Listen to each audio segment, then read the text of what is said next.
This morning in our James Beard Award-winning series that we call The Dish, we're honoring Black History Month.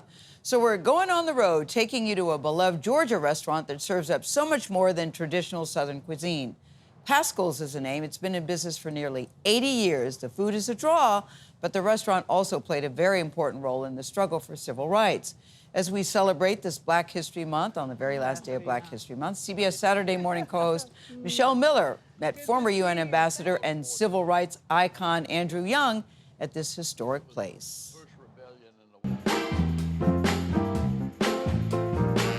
Soulful flavors of the South fill the plates here in Paschal's. This season fried, this season good. A staple in Atlanta's food scene. Here you go, sweetie. And here you go, my love. The most popular item on the menu, the fried chicken. And you can't forget about the sides, yams, mac and cheese, and potato salad. But look around and you'll see history on the walls. 77 years and counting. I just remember as a child always going to Paschal's. This space is amazing. It's huge. Yes. I love it. Yes. But this isn't the OG. This is not the OG. The OG is actually around the corner. Kenny Coulter is the general manager, the extension of a legacy that began with two brothers, James and Robert Paschal, in 1947. What was it about these two brothers? Well, first of all, they were successful. And for two Black successful brothers to dedicate their successes to freedom, it's just a story within itself. In the 1960s, they made it a haven for the civil rights movement, and their restaurant became a meeting place. If it was 62, 63, we were planning with Martin Luther King to go to Birmingham. 65, we were meeting to plan about Selma. All that happened over Paschal's Fried Chicken. Former United Nations Ambassador Andrew Young remembers those early days when Paschal's was a mainstay for Dr. Martin Luther King Jr., John Lewis, and the Freedom Riders. You call a meeting of preachers, and they'd show up here, and they loved chicken. It wasn't that expensive. It was also a pivotal stop on the campaign trail for many political hopefuls. In '70, I was coming into Paschal's, and who did I bump into but Jimmy Carter? Really? And he was running for governor. And he came to Paschal. He had to come to Paschal's. If he wanted to win the race, he had to come to Paschal's. But he did something that I admired him for. He spoke to me, but he said, just a minute, I'll see you when I get back. Because he went to the kitchen first. Wow. See? And he went to speak to everybody in the kitchen. And that's the heartbeat of Paschal's, where savory fried green tomatoes, creamy mashed potatoes with gravy, and perfectly fried shrimp are plated. This is 52. Today, the restaurant is moving its legacy forward while keeping the food as its main attraction. From Chef Barron. Here I see you got our baked salmon. We call that a salmon seafood grill with the legendary sides, mac and yams. Baron Vincent is head chef. The 1947 is one of the staples here. That's this chicken right here. Yes, ma'am. That is that secret recipe that the two brothers have been doing since 1947. That chicken, as you can see, cutting through it, it's very juicy, it's moist, it's enriched with flavors. Would you like some of this chicken? You like the breast meat? Let me tell you something. I've been coming here at least once a week. I don't know where else to go to get chicken. This table, representing 5 nations across the globe, wanted the American experience. So how does it rate? Really good. First time I've ever had meatloaf in my life. And it's Never had meatloaf? Ever. We actually looked on Google and it said this is one of the best soul food places. Something Young already knows. I like their food. You never get tired of it? Oh, what is there to get tired of? But that peach cobbler will put a hurting on you. I'm gonna taste it. Okay. Oh my gosh. Peach cobbler. Oh my gosh, my favorite. That and banana pudding, my two favorite. Mine too. I love banana pudding. Yeah. Oh, That's well, it. in the piece, I know you guys reacted to this. You saw some robots making food runs to the tables.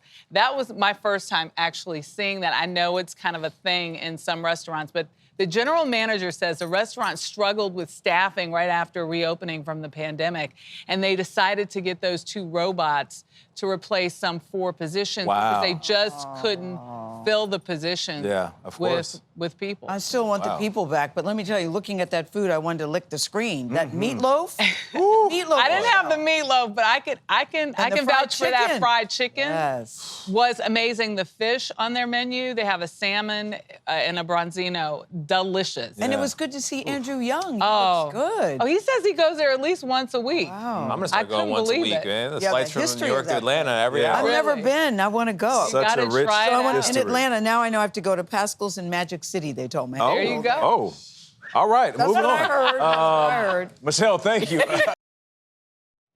In our series of Dish, we meet a woman making what's being called the best Southern-style biscuits in the known universe. Erica Council is her name. She's the founder of Bomb Biscuit in Atlanta, where the line starts very early and the accolades keep rolling in. She's the first biscuiteer, that's what they're called, to earn a spot on the Food and Wine list of best new chefs.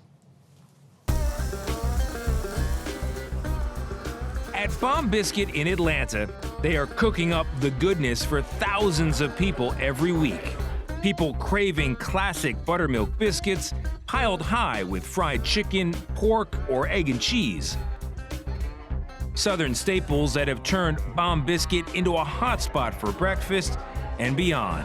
Thanks to founder and, say it with me, chef Erica Council. It's been kind of crazy to think of myself as a chef. Yeah. You know, I like to consider myself that. I was gonna ask you that. Do you go by cook, chef, kitchen I just lady? go by Erica. She is now one of Food and Wine's best new chefs of 2024, a title that over the decades has gone to some of the most famous and influential names in all of food. And now, for the first time, goes to someone whose primary medium is the humble Southern biscuit. And what Erica Council brings to cooking comes not from culinary school, but from her North Carolina family. One of her grandmothers cooked professionally, founding Mama Dip's Kitchen in Chapel Hill, while the other cooked communally, you might say, for just about everyone. You go to the back door, knock on the door, she fix you a plate. You know, to the point that when she passed away several years ago, like the people would come around and just say, we just feel like we needed to pay our respects, and like we leave flowers on the porch. Wow. I just wanted to learn how to make everything she made, and I wanted people to feel the same way about me. Those first biscuits she made with her grandma Geraldine were far from a success. Because I burned them very badly. All of a sudden, you hear the smoke. It's like smoke. You don't hear it. You see it. You smell it. And my grandma, she comes running up there with like a broom. And like they were all burnt on the bottom. And I just felt so bad. Like I was so upset. But she took the pan out and sat on the table and ate them all. But even with that kind of unconditional culinary love, Council didn't immediately go into professional cooking. You go to college, you go to school not for cooking, No. not for being a chef. It was like finance, accounting. Yeah, well, I didn't want to be angry and tired.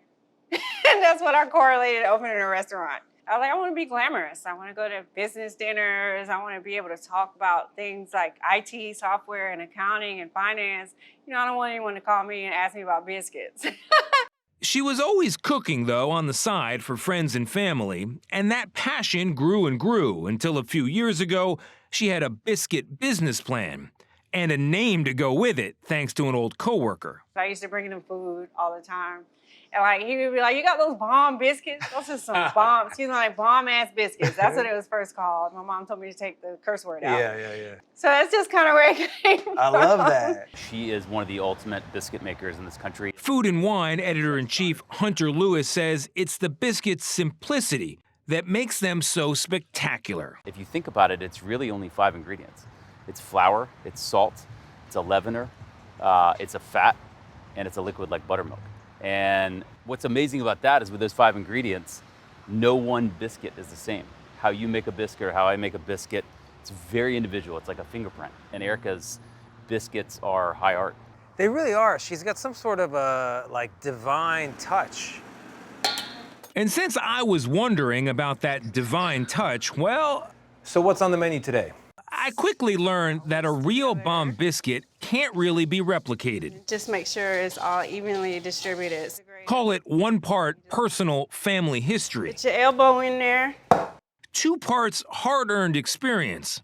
So now you're gonna sprinkle chocolate chips. This is a Chips Ahoy situation. Yes. And how it comes together from there is an art I can't easily explain. So you're not supposed to do that more than like 3 times, like with the edges. Because? Because my grandma says so. Okay, all right. But I am sure the result is too perfect to eat all by your lonesome. Cheers. Cheers. And there really is something about a biscuit like this that just brings people together. I know it's cliche and people say it all the time, but I do feel like food brings us together. You know, when we sit down and we're eating this food, we can share the belief this food is great and we can come to some kind of common ground because I always found comfort in cooking for people or feeding people. Thank y'all for coming in. Erica, counsel, thank you to you. Thanks for the hospitality. Thanks for the unbelievable biscuits. And people can try them on their own, too. She's got a cookbook here, Still We Rise. It's got a lot more of her story, why she works with the biscuit, the history of the biscuit, and it really puts black bakers at the center of the story where so many French bakers have been for so many years. That's awesome. Yeah. It's a good biscuit. It's a good biscuit. I already ate mine, that's why. So good. Yeah, it's fantastic. And she's amazing. She truly is amazing. Charming. Yeah. $5, make your way to Atlanta. You can get an egg and cheese on a biscuit. We are cracking open oysters. Now, it's a food, let's face it, many either love, hate, or are even afraid to try it.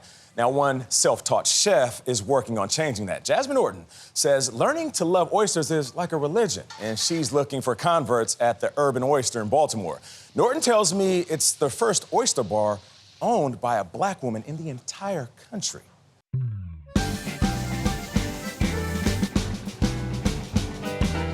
The world is your oyster. It's one of those most used phrases ever. Right, and to but me, people won't try it. Right. Chef Jasmine Norton knows the raw truth.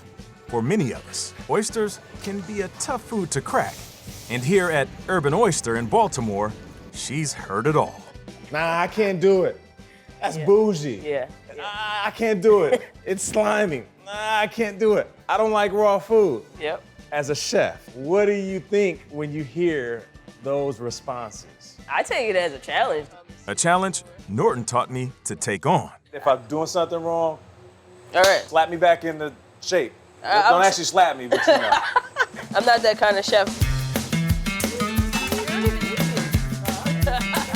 Okay. But she is the kind of chef who isn't afraid to add a flame. I got a chef. Thank you. And dress up oysters to appeal to our eyes. We're building magic right now. And taste buds in these colorful creations with familiar flavors like bacon barbecue, teriyaki, and her best seller. The most popular flavor that we sell is called Cheese Louise. Here is our secret weapon. So what's in there? The secret. Okay, I almost got you. Yeah. But Norton says there was no secret sauce in her recipe for success. I'm assuming that you went to some fancy cooking school, right? I did not. You did not? I did not. I had school loans up the wazoo, Yeah. right? So I would go on YouTube and kind of learn my knife skills from there, right? And then my dad, of course, taught me how to shop. And Norton's dad, Gregory, was willing to teach this first-timer how. Twist the knife to there you go. You have to hear that pop. Okay. Yeah. I appreciate you, Coach. But prying open these half shells Fire especial. wasn't half as hard as the doors his daughter had to pry open to start what she says is the first oyster bar owned by a black woman in the entire country. Was there resistance being black, being a woman? Absolutely. Really? All of those things. A lot of times people would come and, who's the owner of this place? And I'm just like, that would be me. Norton started selling oysters as a side hustle in New York. When a health setback made her move back to her hometown of Baltimore, Norton decided to pursue her passion full time. I started my business bedside because I had just had a surgery for a large fibroid that I had. About the size of a grapefruit? The size of a grapefruit, yes. But only a year after Urban Oyster opened, COVID caused the oyster bar to bottom out. I sold my TV, I sold my laptop, everything.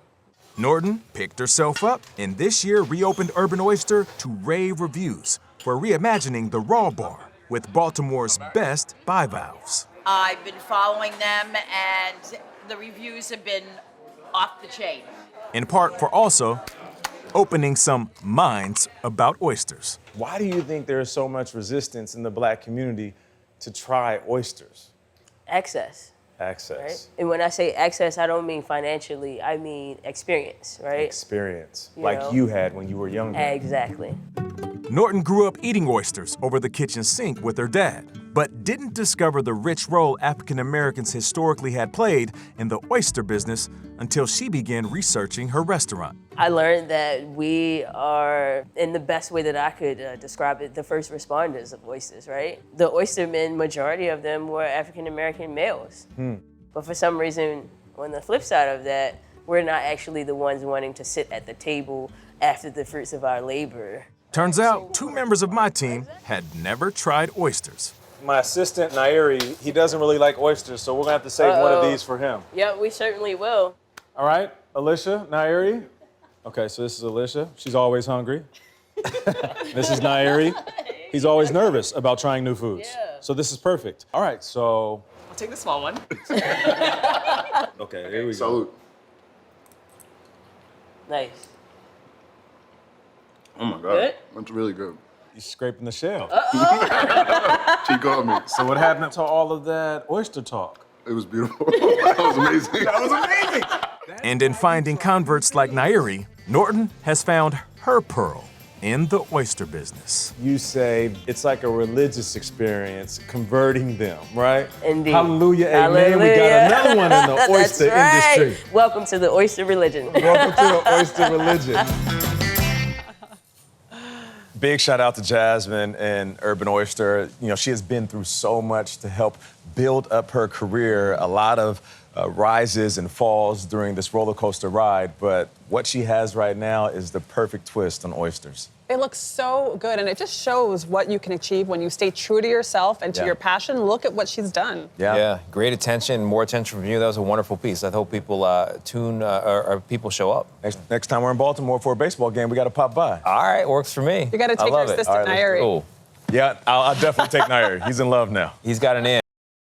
This weekend marks 1 month since Hurricane Helene devastated communities in the southeast, including mountainous areas in western North Carolina. Some survivors there still do not have clean drinking water. This morning, our series, The Dish, takes us to hard-hit Asheville, North Carolina. Skylar Henry met Chef Ashley Shanti there the day before Helene hit, forcing her to find a new way to feed her community.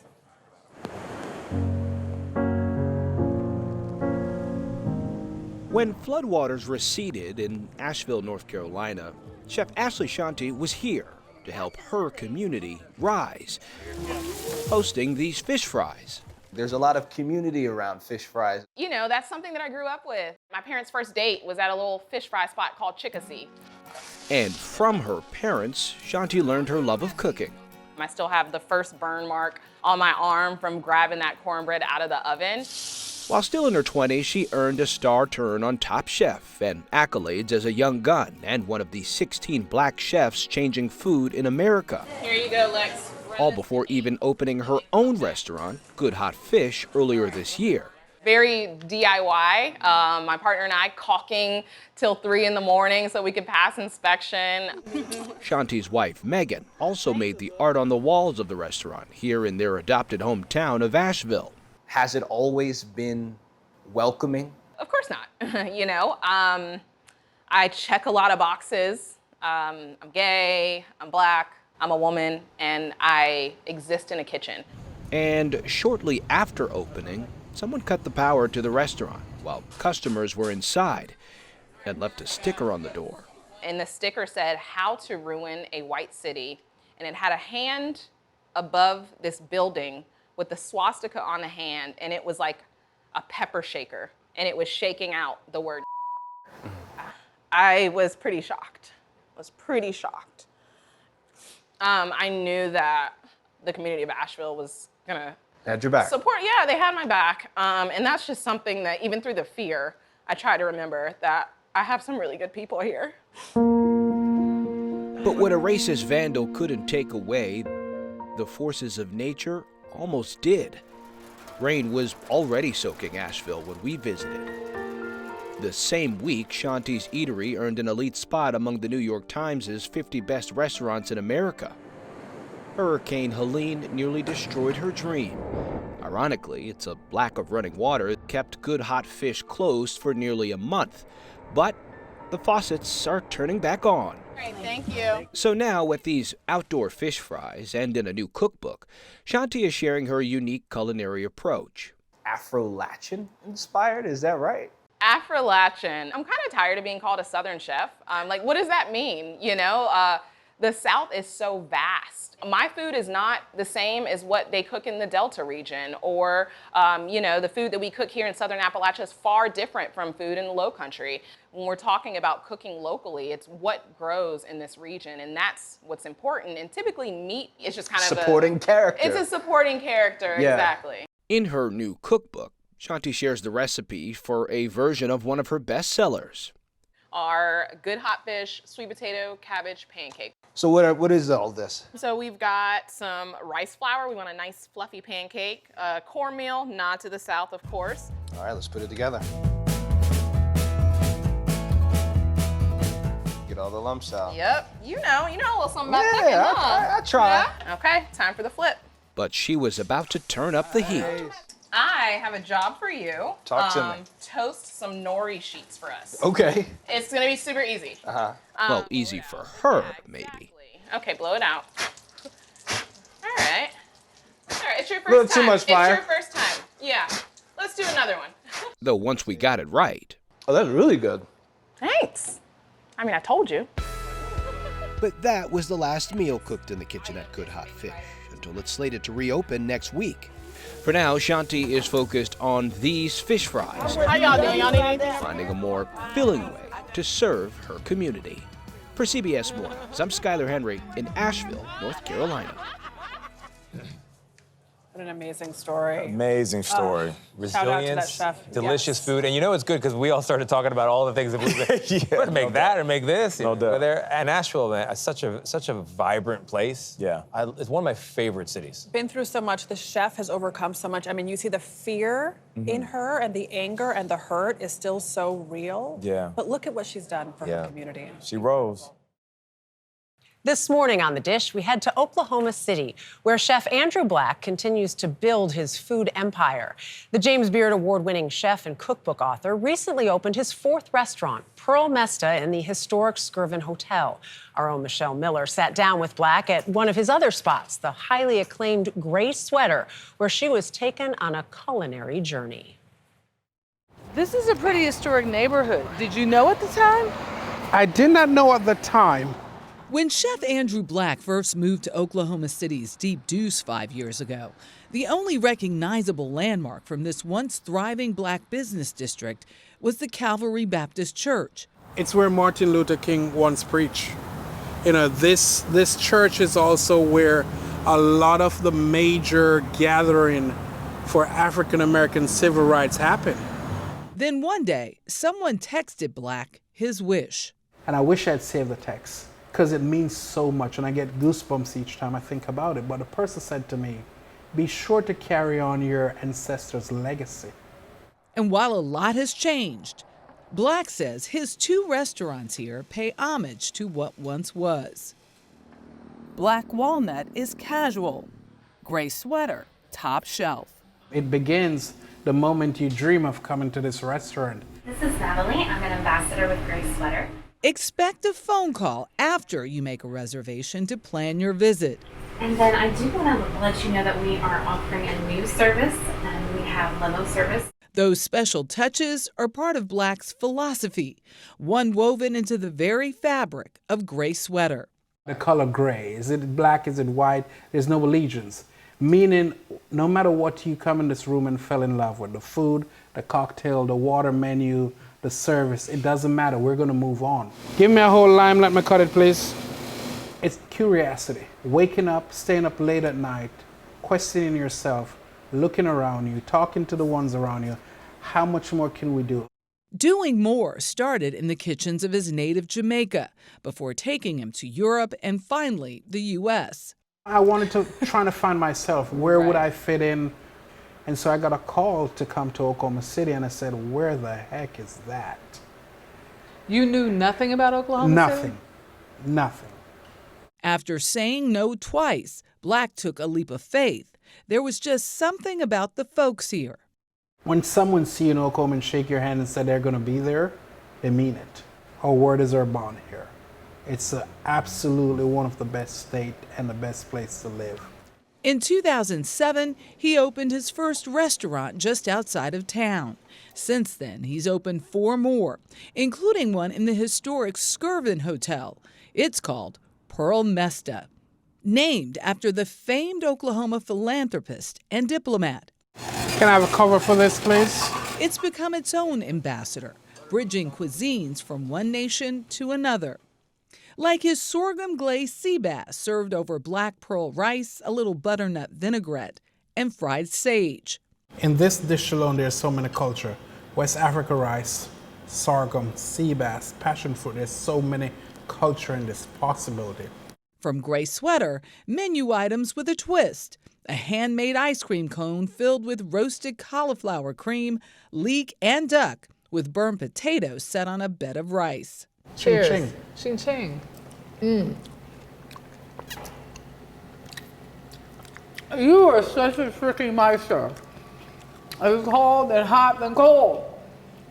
Tomatoes with dashi sauce served with conquistador petal, Kaluga caviar, mustard seed pickle, fried kale, and black truffle. Very refreshing. Very light. Very light. We finished off our meal with a few black walnut favorites, macaroni and cheese balls filled with Boursin cheese. If they're filled with Boursin cheese, where's the macaroni? It's right there. It's the casing around the Boursin. Yeah. Jerk chicken lollipops with a little mango chutney and truffle parmesan french fries. I didn't even get to the chutney, boo. That is the right amount of spice all the way around. I love it. And elevated fried green tomatoes breaded in cornflakes, served with burrata cheese, avocado, and tomato coulis. It's creamy, a little saltiness, all comes together. Ridiculous salad with entree, 32.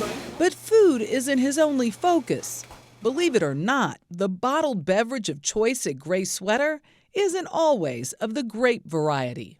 People actually buy bottled water. Yes. As if it is wine. Absolutely. All these water represent a different country, different texture, different flavor, and yes, water do comes with different flavor. One of my favorite right here is from Finland, but I've moved on to the champagne waters from Germany. Champagne water, okay. And so, wait. We got flutes out here. Yes, this bling you will see in the stars' hands in Hollywood sometime. Just no like pop? that. No. I hear that's the way you're supposed to open champagne, with no pop. Price tags can run as high as $140 a bottle. Clean, refreshing. Yeah. All right, let's make an okra. Chef Andrew Black is flipping the script, or in this case, the menu, on what's traditional. For me, it's about breaking the rules, breaking the tradition. I do take back the ingredients, but I then look at the ingredients and said, what's the story I want to tell? And people are receptive? Yes. Most times? Think about this, right? Gray Sweater has been open 5 years ago. You know how many people point a finger and laugh and said, you will never get a person in that place. Here we are. And you get to eat. We get to eat. So we have some of the caviar, but we also have some of the water, because this was blowing all of our minds. The price tag. Yeah, this is the Velamo water. Cheers to to our, which people are paying for. Okay. How much, though? That's what I want to know. Well, it's great sparkling water. I mean, I'll say, I love sparkling water. So it's fantastic. Bottles can range from $40 into the high 70s, depending on the size. One bottle in the tasting was $150. If you've got the kind of money. You'd spend it on a bottle of wine. Yeah. If you're not drinking wine, and they all do taste different, bottled waters. Yeah. So go for it. And this is fantastic. Mm-hmm. Great story. Greg and Sabrina Collier have combined flavors from the Southwest with their Tennessee roots and are on a mission to celebrate both taste and talent. Skylar Henry met up with them at their popular Uptown Yolk restaurant. Before you even bite into brunch at Uptown Yolk in Charlotte, you can't miss the love. It's in the art, in the kitchen, Solo egg for the mojo. and in the food. The goal was to say, yes, it's breakfast, but we're gonna put so much energy and love into this breakfast. James Beard Award nominee Greg Collier and his wife Sabrina say their dishes' stories mirror their love story. Those are Tennessee fries. Those are our home fries, because Tennessee is home. That's a Memphis-style dry rub. The Memphis natives began dating after meeting at a wing joint and soon after moved across the country. One day he's like, going to Phoenix for culinary school, and I'm just like, I don't believe him. You set out something completely different. I said, if I go to Atlanta, I'm just gonna be a more country me. Or if I go to Chicago, it's gonna be a colder me. If I go to New Orleans, it's gonna be swamp me. Like, you know what I mean? Like, so I knew that in order for me to figure out who I was, I needed to go a place where I didn't think I existed. The Colliers spent 5 years in Phoenix, growing their culinary skills and the relationship, tying the knot in 2010, but knew it was time to go back south. I knew that it was time for me to get to a space to where I could start to figure out my food voice. And I also felt like Charlotte was a perfect place for that. But the couple soon found out they couldn't afford to open a restaurant in Charlotte, so they went 30 minutes south to Rock Hill, South Carolina. It wasn't love at first sight. We found a place on Craigslist. So it was a little rundown shopping center.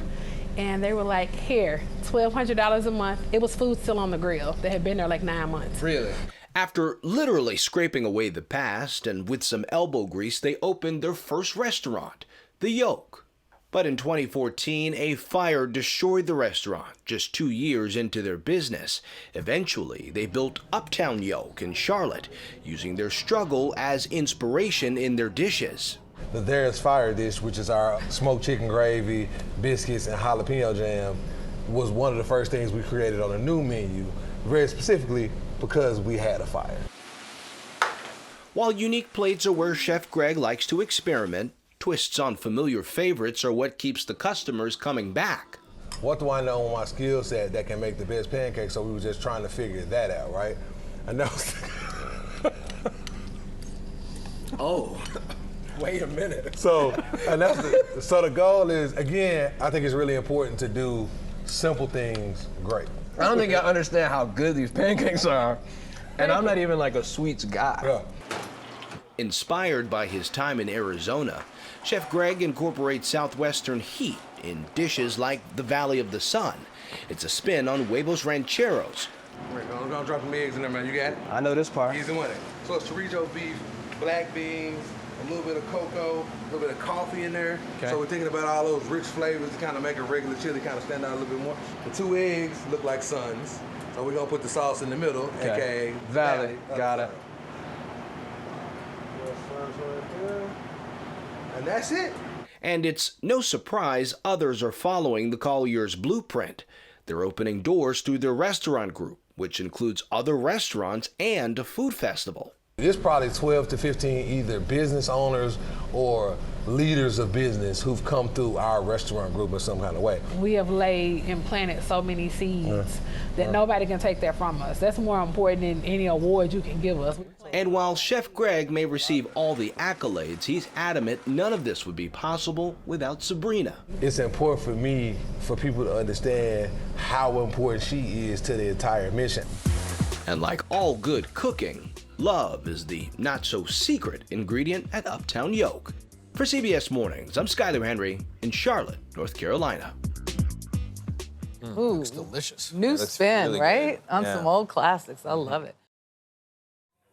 This morning, we have a special edition of our series, The Dish. The James Beard Awards are like the Oscars of the culinary world. In recent years, the awards have aimed to increase representation in nominees and winners. And this year is no different. Fariel Abdullahi is a first-time nominee and finalist in the Emerging Chef category. You might recognize her from appearances on Food Network's Chopped. The Ethiopian-born chef runs the kitchen at Have and Mar in New York City. CBS Saturday Morning co-host Michelle Miller, who's a host for the James Beard Awards later this week, got a taste of the joy Abdullahi brings to each dish. First things first, sprinkle. There you go, there you go. Okay, there we go. In the kitchen at Have and Mar. This goes into our hearth oven. Chef Fariel Abdullahi can have a little fun. This is where you're gonna feel real chefy. But don't let that fool you. Her food is as serious as her journey from growing up in Ethiopia to becoming a James Beard finalist in the U.S. People were asking me crazy questions. Like? I was at a very fancy restaurant. I took a break, went to speak with the table, and they asked me if I came to America as a part of a refugee camp. And you said? No, I came first class. She moved to the States for college with plans to become a doctor. But after pivoting to culinary school, she knew exactly where she wanted to work. I said, what is the best restaurant in the world right now? And it was Noma in Copenhagen. And I remember my classmates laughing at me. Like, Why? you can't just start at the #1 restaurant with no restaurant experience. But I did. And what, you just applied to that next gig? You know, I came back and I didn't have to apply anywhere after that. She fell in love with the energy of working in some of the most esteemed kitchens. And yet, I didn't get to make the food that I wanted to make. Really? And I burnt out, you know? Because there was no joy? There was no joy. I wasn't perpetuating change that I wanted to see happen in kitchens, but I was almost all the time the only woman of color. She had returned to Ethiopia when she got a call from celebrated Swedish and Ethiopian chef Marcus Samuelsson. And I answered, you know, like incredulously. I'm like, hello? He says, I'm opening a restaurant in Chelsea, then I want you to come run it. And obviously I hopped on a plane right away. Ham and mar, words alluding to the ocean and honey, highlight Ethiopian and Swedish flavors. This is the Swediopian, another portmanteau, so Swedish and Ethiopian. In Sweden, you know, they're very popular for gravlax, and that's their way of curing salmon. But the second cure is with berbere. It's the spice we use in Ethiopia for like almost all our dishes. Make sure your pan is nice and hot. We stepped into the kitchen to see how her whole roasted bronzino is prepared. Just a nice quick little transfer. Wow. And it was clear that in her own kitchen, Abdullahi had found a joy she once lacked. See, now isn't that so pretty? It is really You got your beautiful orange, you got that pop of red, that pop of yellow. I would put that in the window. Finger looking good. Oh no, spoon looking. My name means someone who's always happy. Very out. Yeah. And I just think that happy people are more productive. I said, I'm gonna lead my kitchen with joy. Her approach has earned her recognition as an emerging chef finalist by the James Beard Foundation. There are so many others who've won this particular award. Bobby Flay, Tracy Desjardins, Daniela Soto-Inez, Marcus specifically. He's supporting people like Farial in their journey. It's wonderful to see these legacies occur with so many great chefs here in this country. So I'm up for a James Beard Award. No big deal. Kidding, very big deal.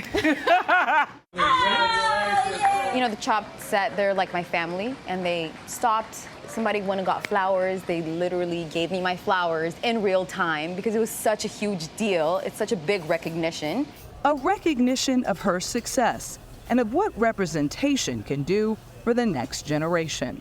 I just love that people can now see this Ethiopian woman setting a good example, and they don't have to be just this one thing. They could be whatever they want. For CBS Mornings, I'm Michelle Miller, New York.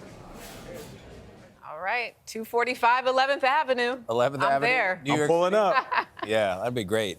She's amazing. Yeah. The joy of cooking personified. The energy just spills out of her. Now to a new installment of our James Beard Award-winning series, The Dish. This morning, we head to a Texas restaurant that puts a spin on Southern comfort dishes. As Janet Shamlian shows us, the Houston man behind the Greasy spoon is making a name for himself, and not even a life-threatening diagnosis could stop him. To see Max Bozeman now, owning the kitchen and dashing through the dining room. Here you are, man. You'd never know how different life was for him a few years ago.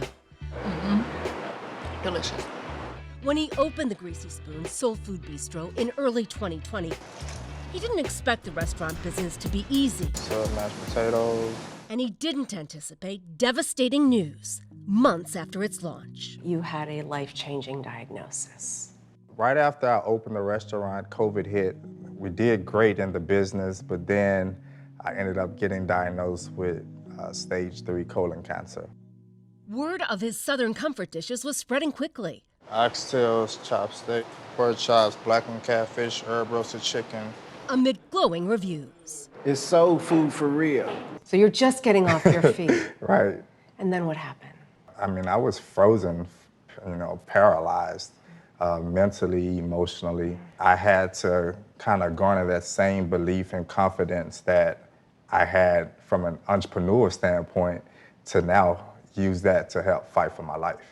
With family taking over, the father of 3 started chemotherapy and radiation treatment.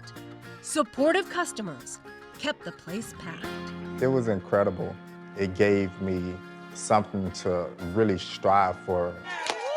Bozeman, now 40, rang the bell in 2021, symbolizing the end of treatment and a new start. Hold on, let me pour the sauce on first.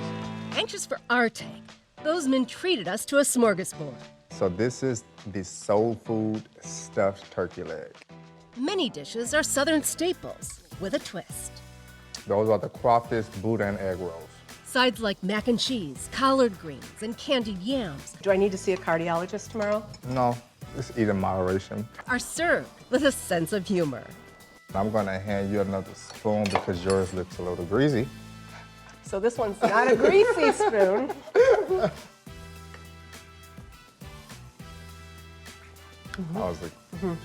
It's not the mac and cheese I made for my kids. And so we're gonna let that cook. In the kitchen, I helped make his favorite dish, the Boss Seafood Stack. Starting with scoops of collard greens and rice.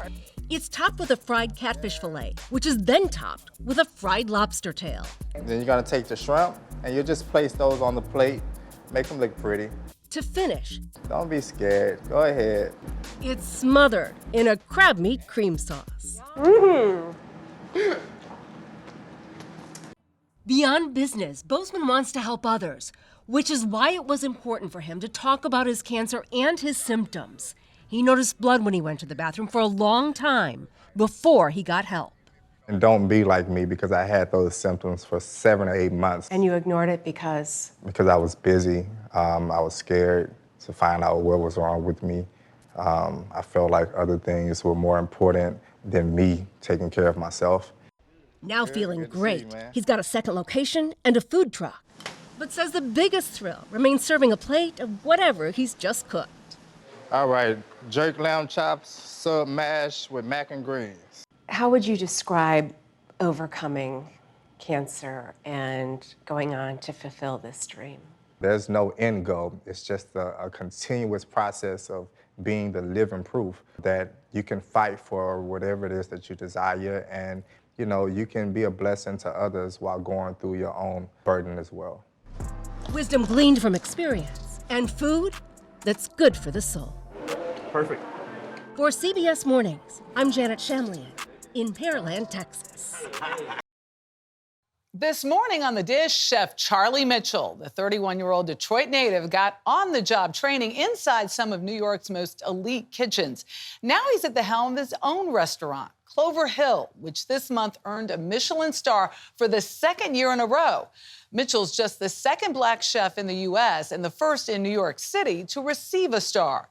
As the prestigious guide puts it, restaurants 5 times as large wish they could do what Clover Hill does from its postage stamp of a kitchen. Inside his cozy kitchen, I think it's good. Chef Charlie Mitchell joins his culinary crew in a nightly ritual. You getting ready to taste? This tasting happens just before dinner service This one is so much better. to ensure every bite's just right, inspired by his training and pure gut. It's really nice. Would you call yourself an intuitive cook? Extremely. Yeah, I would. What does that mean?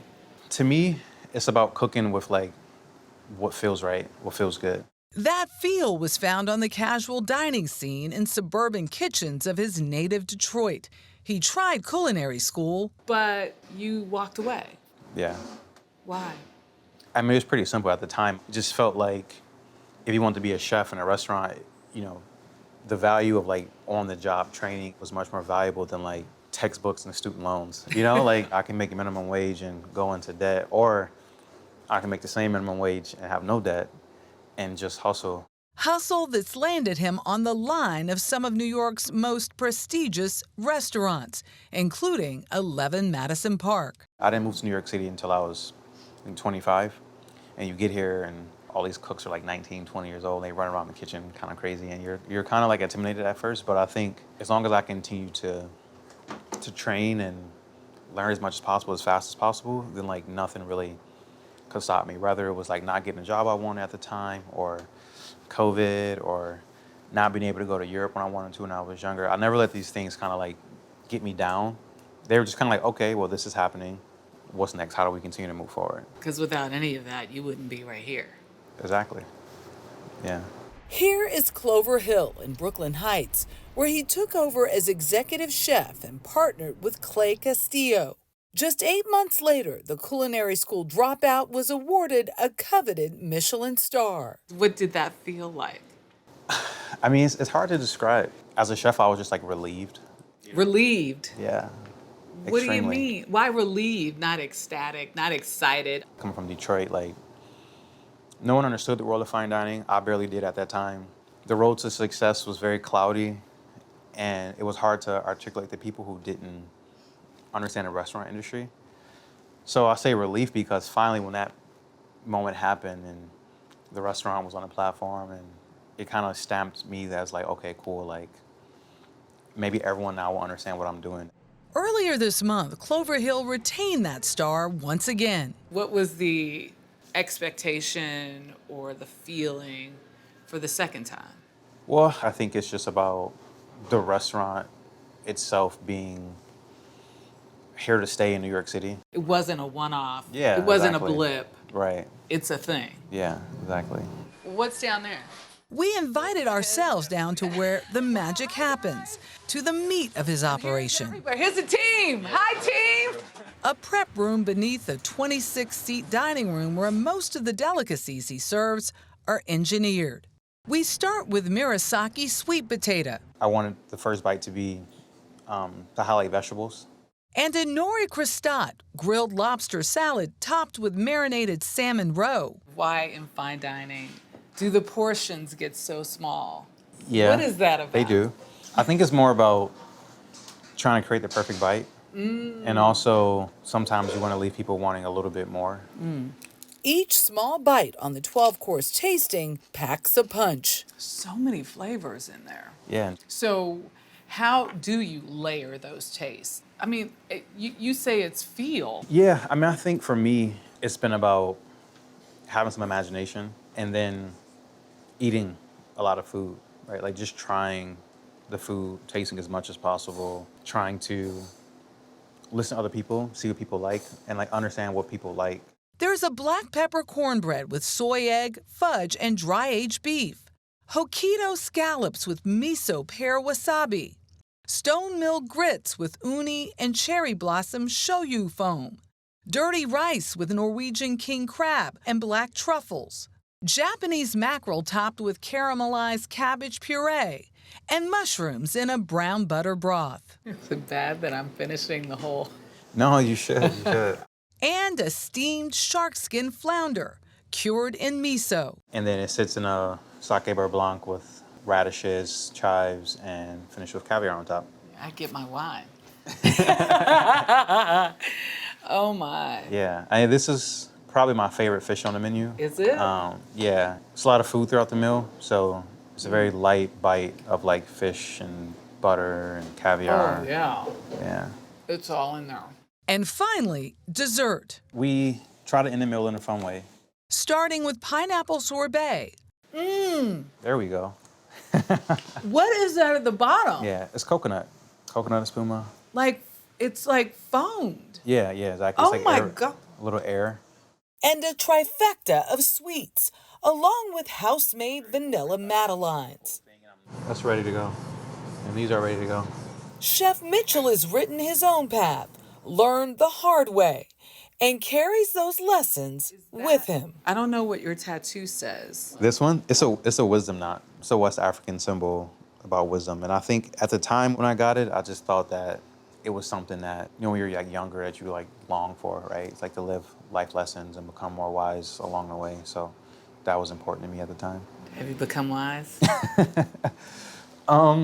Sometimes I don't think so, but other times when I'm like hearing like my cooks talk about life, they're like 23, 22, I'm like, wow, like I've come a really long way.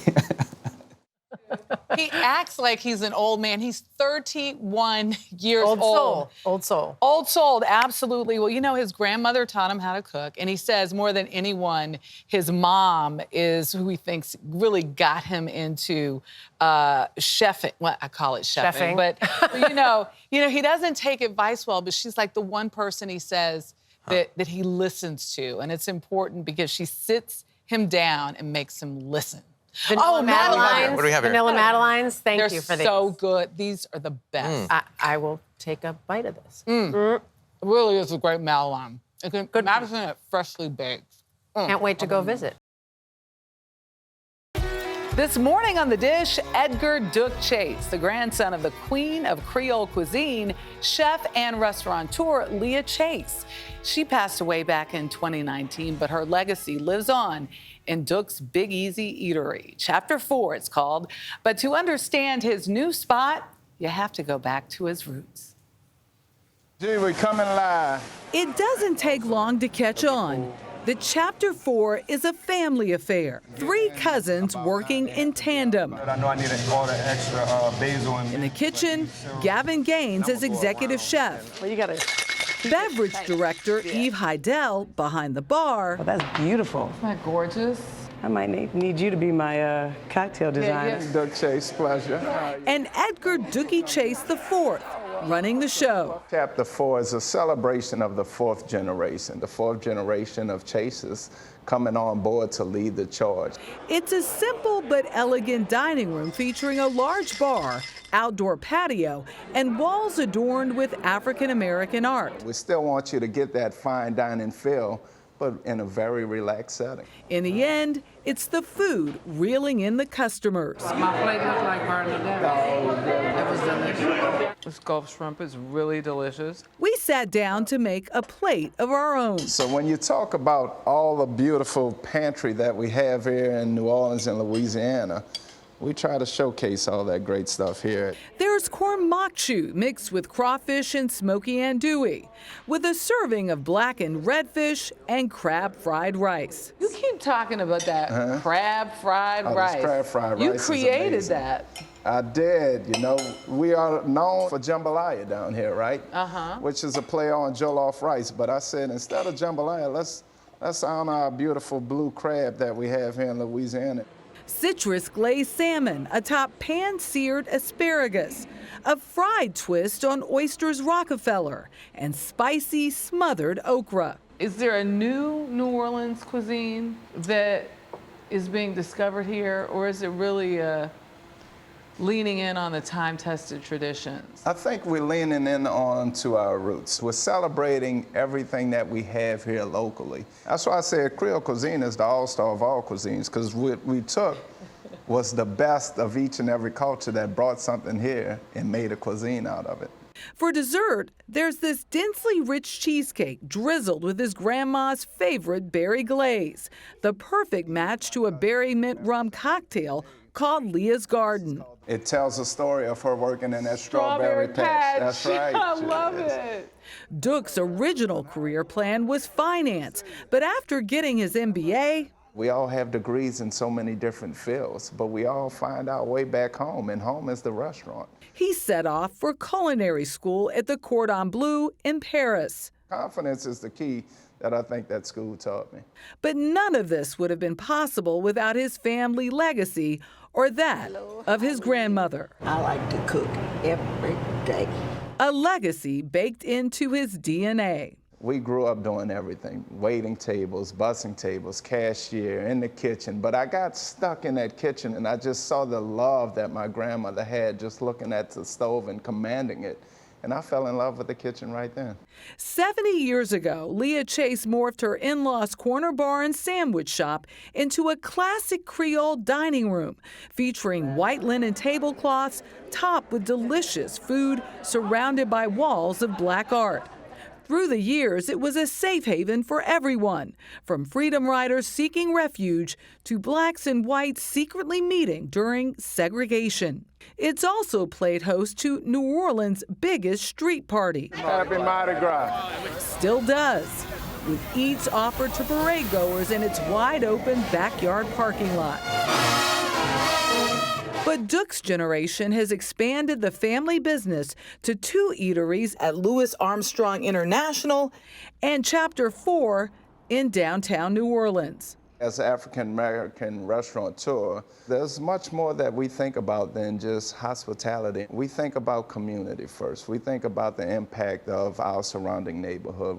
For Duke, that means bringing back the African American Museum in Treme, a vibrant business community in the 50s blighted by construction of the interstate and later Hurricane Katrina. And this starts that revival process of bringing this neighborhood, this community back. We're talking about African American businesses. We want to bring those back. Good to see you. A lot of generational businesses don't make it. Why are you? They understood how to create that family connectivity. We didn't miss a birthday, we didn't miss a Christmas, we didn't miss our beach trip. They created such a close-knit family between me and all of my cousins to understand that there won't be a squabble as we continue this legacy. We know each and every role that each and every one of us needs to play. There's food outside and everybody's cooking.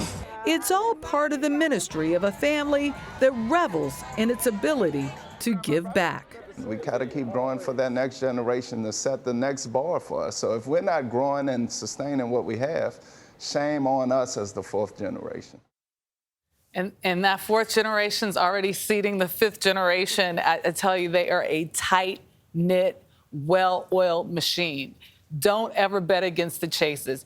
But I have to tell you, this mama right here, this is called Leah's Garden. I already tasted. Oh, it is delicious. It's a rum-based drink with Leah Chase's famous strawberries. Her story, as a kid, she loved strawberries so much. She used to pick them as part of her job. That's where she initially started her farm to table as a little girl. So strawberries really a big part of what they do at now Duke's. It looks so good. This morning on The Dish, Eric Ajapong, born and raised here in New York by parents from Ghana. His cooking reflects the flavors and influences of African cultures and the melting pot of America, too. He gained fame on a national cooking show, and he's used it to push for access to fresh, healthy foods in underserved communities. I joined him for a taste of his personal mission and his tantalizing cuisine. I grew up in a really traditional West African home, but then you imagine me as a New York City kid. I had, neighbors that are Albanian and Italian and Jamaican, so it was just eclectic. So I'm so thankful I fell into this profession, this industry, culinary. I can kind of pick up from all of that. Tamarind, one of my favorite ingredients throughout the entire world to use. With an appreciation for all global cuisine, Chef Eric Ajapong's particularly focused on food from his homeland. No one else is cooking the food that I'm cooking. Case in point, one is the first chef to bring West African food to the fight. Season 16 of Top Chef, where he showcased delicacies from Ghana. I'm doing a West African dumpling called fufu. Taking viewers through a history of the transatlantic slave trade. Eric, what did you make for us? Today I made a Caribbean jerk tartare and lotus root chips. It's an unfortunate story, but it's one that we can't forget. The amazing food that has traveled from West Africa to essentially the American South. And there's a beautiful lineage of all these ingredients that you might see over here as well. So it didn't come without comment. Maybe like a few days into the competition, and there was a chef who came to me and he says, you can chill on the African stuff. Like, you don't have to do it all the time. As if you would tell an Italian chef to not make pasta. So it was something that I internalized and kind of used as fuel as well, and wanted to actually do more, right? And almost won. I really almost won that season, which was insane. Eric, please pack your knives and go. I think I won in so many other ways. I put food out there that hasn't been seen before. I talked about food to judges with amazing palates that hadn't, eaten this food before.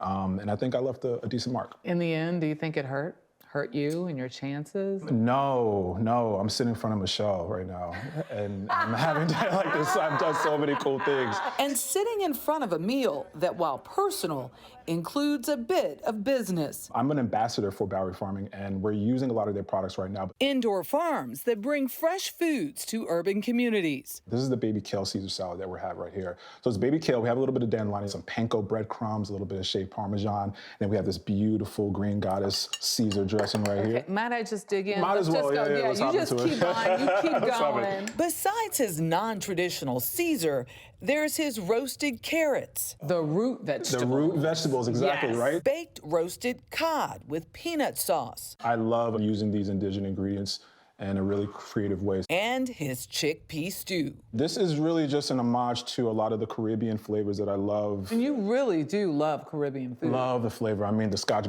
It's all like a huge line, right? I think about the ingredients that are used in West Africa, ingredients that are used in like the Caribbean islands, and ingredients that are used in like the American South. He showed me how he uses ingredients from across the diaspora So now that we have everything really nice and kind of cooked down, to make his famous stew. it's time to add in some of our tomato paste. We're gonna build some flavor now.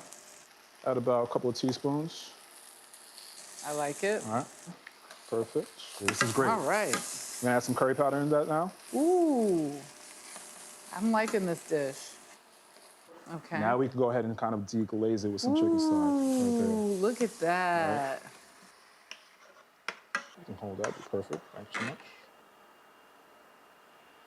And we chop some of those scallions. What I love about the scallion, obviously, you can have that fresh or you can have it cooked.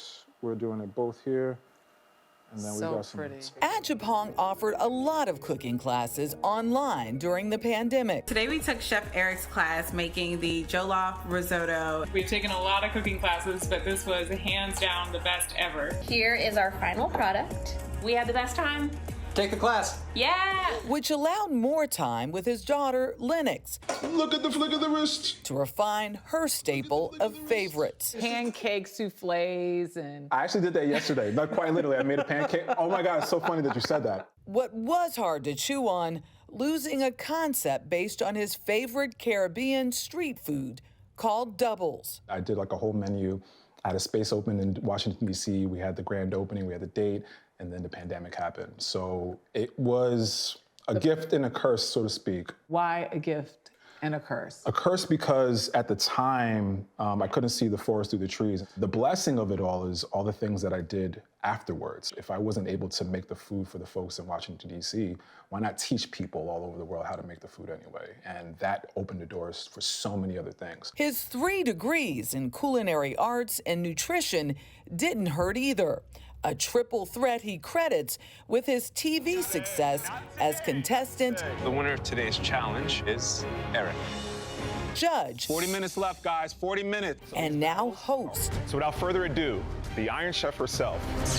A new gig that teams him with Chef Alex Guarnaschelli. I'm putting all my years of reputation on the line, and I wouldn't have it any other way. In Alex versus America.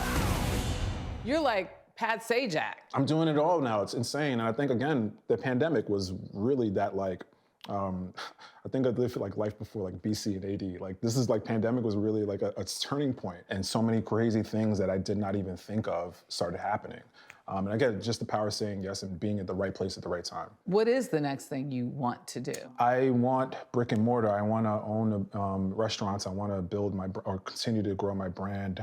I have some really, really exciting projects that are really going to help out with that. I'm looking to expand the idea of what African food can look like on a fine dining scale, on a quick service scale. I want to do this internationally. I want to do it in the Caribbean islands. So I have lofty plans to keep, stretching my wings. Yeah.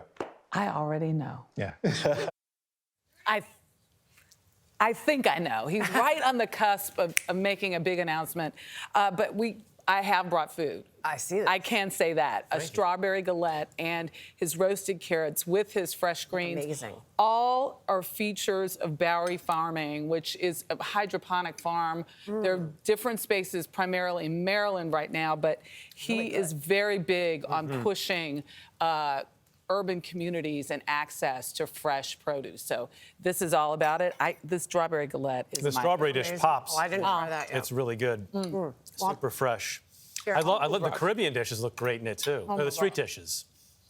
There is nothing better than doubles.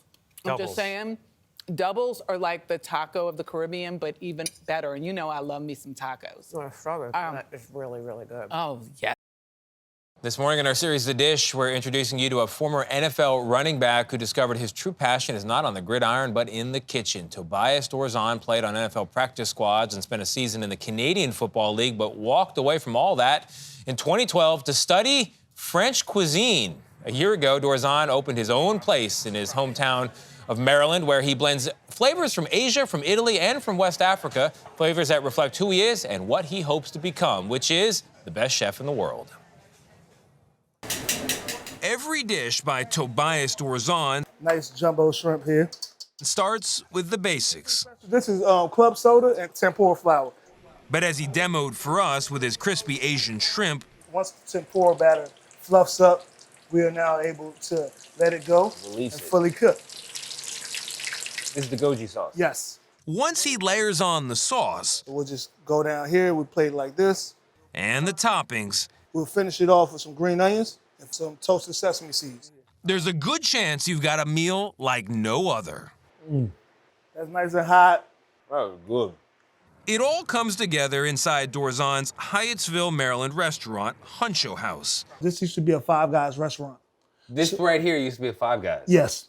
Where Dorzan proves he's the only guy for some truly exceptional combinations, like crab garlic noodles, sweet and spicy snapper, and Caribbean jerk short rib with Italian risotto. Creations of a chef who knows what you might be thinking. Typically, you don't see people like me. You don't see people that have tattoos, that talk the way I talk, that dress the way I dress, that look the way I look. Dorzan's father, a West African immigrant, was a chef too. But food wasn't what young Tobias was dreaming of as a kid growing up in Maryland. I never grew up with somebody next to me saying, yeah, man, I can't wait to be the next best chef. No, it wasn't a thing. I can't wait to be the next best football player or the next best rapper or the next best basketball player. He played football at Jackson State, then joined some NFL practice squads and the Canadian Football League. Before realizing there might be more to life off the field. I lost my love for football because it became a job. Yeah. And whenever something becomes a job, it's almost like, what do you do next? I was always an amazing chef that just knew how to play football. He invested his earnings into culinary school, both here and in Italy. Are there things that you learned as an athlete, habits of mind, habits of work, that you have used as a chef? Yes, absolutely, everything. You know, so being on time to things, being ahead, being properly prepped to proceed, to be great is something that I preach to everyone. And what you got from sports? Exactly what I got from sports. Those lessons are now in every meal from a menu that somehow captures all that Dorzan holds dear. Your parents are from Liberia. Yes. So you got an African influence. Yep. You got a Maryland influence. You got a Deep South Jackson State influence. Yep. You got a little bit of Canada influence, and then you got Italy. Yes. And you like Asian food. I'm infatuated with Asian food. And somehow all that comes together. Yeah. Food is more than just coming in and eating your basics. It's tasting different things. It's touching your sweet, it's touching your umami, it's touching your sour, it's touching your bitters. I didn't even know I had an umami sense, yeah, but now you do, now you know. That swagger, along with irresistible social media photos of his food, first landed him work cooking for some high-profile athletes. Playing in the tournament of champs, man. And eventually led to several Food Network competitions with Guy Fieri. Duck fat, nice call. Who, as it turns out, is a key ingredient in this whole story. He's a mentor, he's a big brother. You have to understand that my first time on Guy's Grocery Game, he said, I don't care how good you cook. If you're not a personality to the people that's watching, there's no point in having you on here. Happy birthday! Dorzan can draw a spotlight, but we also witnessed his desire to share it with the friends he's brought along the way. I want everybody to know, everybody that's on my team, getting into a room sometimes is the hardest thing. And, you know, me being able to get into certain rooms that normally people that look like me wouldn't be able to get into, I want to make sure that the people around me that I know have put in the work that I've put in, get the opportunities to get in those rooms too. It's also one of the reasons he decided to open Honcho House here. So growing up 8 minutes from up the street, something that we don't have here, we don't have a fine dining aspect of food.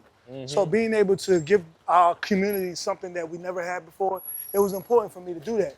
And now he's doing it again, opening a second restaurant just across the street. We're creating a DJ booth over here.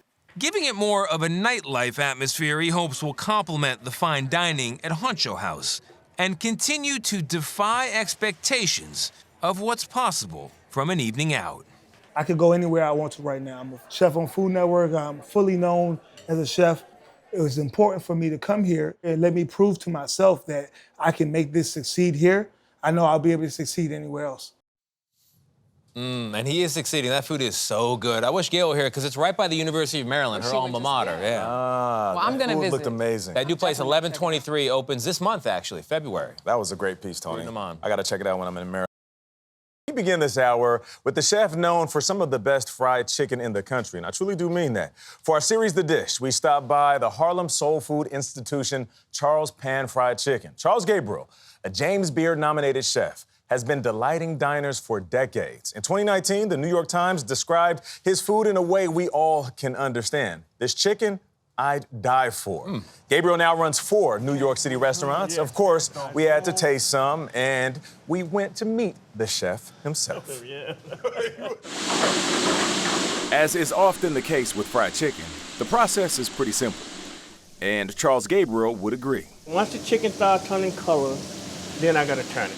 But his process, parts of which are shrouded in secrecy, is drawing crowds from all over the city and beyond. For Gabriel, it's a lifelong labor of love. Born near Charlotte, North Carolina in the 1940s, into a sharecropping family with 19 brothers and sisters. Young Charles spent his days in the cotton field and his evenings in the kitchen. So we all had a choice to do. And I told my mom I want to do the chicken. So she let me do the chicken. Yeah, but we had this big cast iron pan, so we had to cook. It was fresh chicken. We had to kill our own chickens. Right, from the rooter to the tutor. That's right. It was a lot, yeah. So your love for cooking started at an early age? Yes, yes. At 17, he left North Carolina for New York City and found work at Copeland's, a historic soul food spot in Harlem, and manned the kitchen there for 22 years. And then you decided it's time to go out on your own. Yeah, so I got me a table. I put it on the right corner, outside your apartment. And I did chicken in my house. Now, was it successful? Very successful. It got me to a truck.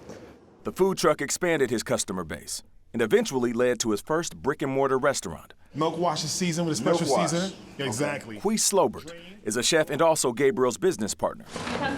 Yes. Together, they've expanded the business from 1 location to 4. Thank you very much.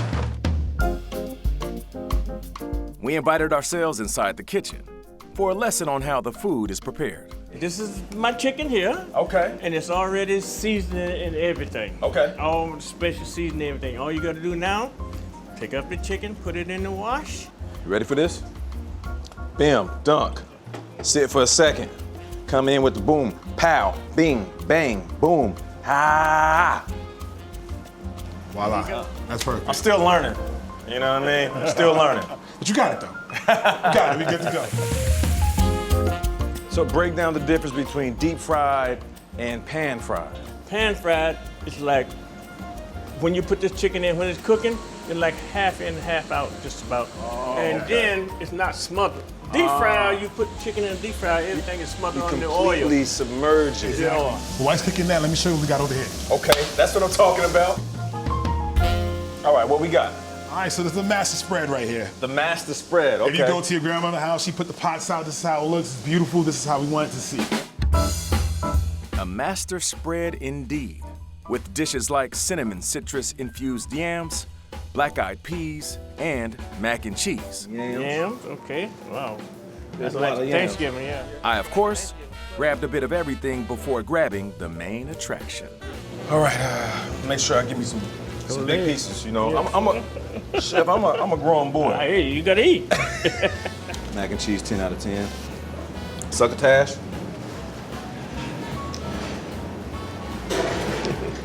I love okra.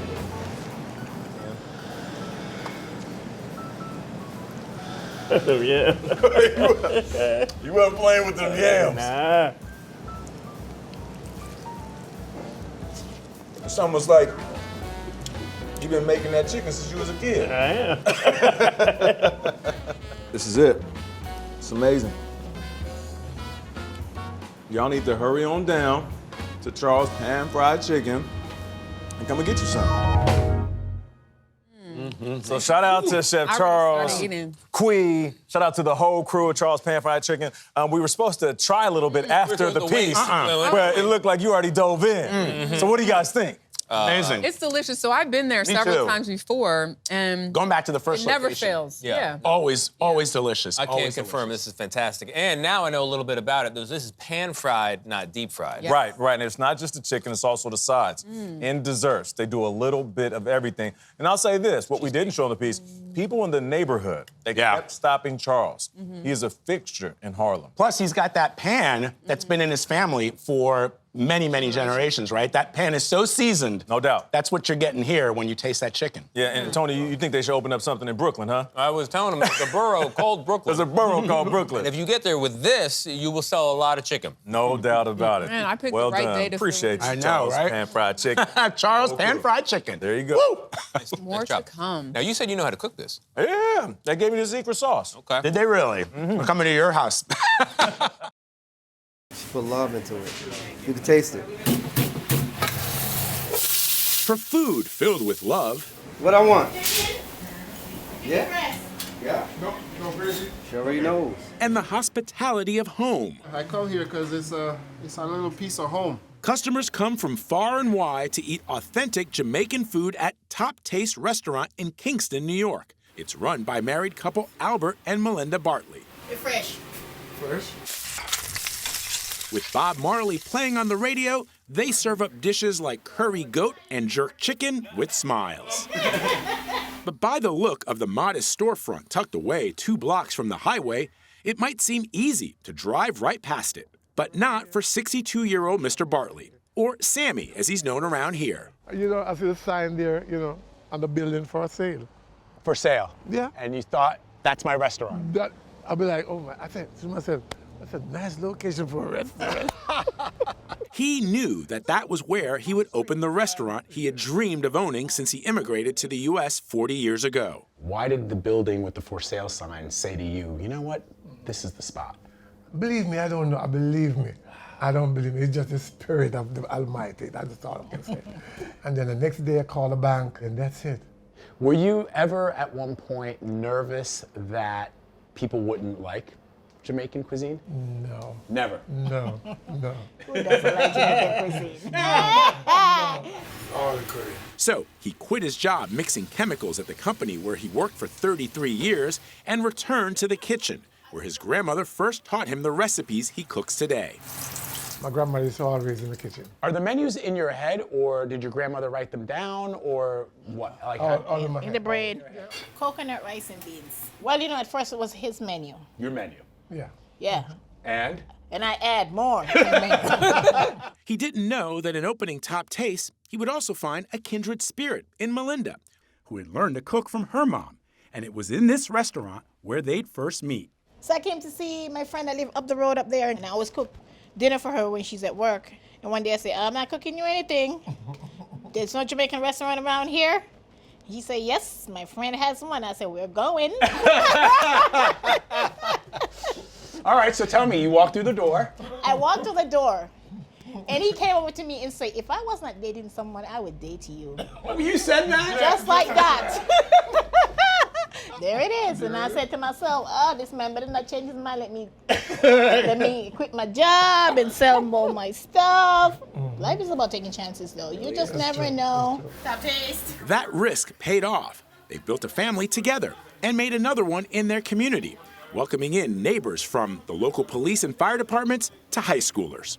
In 2020, Sammy was nominated for the James Beard Award for Best Chef, and in 2022, they were both named semi-finalists for the same award. It was nice that they recognize us because we really work hard and we put our heart into what we cook. Anything we cook is what we would serve our families. We cook with a lot of love and passion. And it shows. I see my oxtail, I see some curry goat, coconut curry shrimp. That's like our fresh veggies, like the ginger vinaigrette on there. Okay, and then this plantain is sweet. It looks like sweet plantains. It is. Oh man, so tender.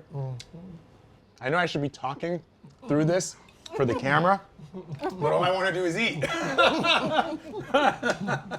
You know, people always ask, what's the main ingredients in your food? I say, you know, it's love. That is the main ingredients. Because when you love what you do and you love the person that you work with, it brings out so much in the food. That's right. That's right. Yeah. I love his pickup line. If I wasn't dating someone, I would date you. And then she said, I'm quitting my job. I'm selling all my things. It worked. It worked. They're Yeah, together. it ends And look what they've created So together. this is what we've got, a little jerk chicken. We've got some oxtails, some patties, and you got to try that champagne cola. It's delicious. Dig in. I love let the food do Jamaican the talking. Which one is the chicken? This is the oxtails, right? Right? Yeah, this is good. Right? It's good. Really Cola? good. Cola? The patty's good too. I love Jamaican. And what's the meat in the patty? I always like a good Jamaican patty. What's the meat? This one's probably ground beef. Oh man. Right? Why y'all always give me the tease to commercial break when we It's eat? like, I want to eat. I want to eat. I got to do my job. But this couple, you know, the restaurant is situated in a great place. They've got a police station. Oh, wait. What is this? This is good. Jamaican champagne cola. It's actually very popular across the Caribbean, but every Caribbean country makes its own version. Makes it different? Okay, this is very good. So they're right there in the center of town. So they get firemen, they get policemen, they get kids from the high school.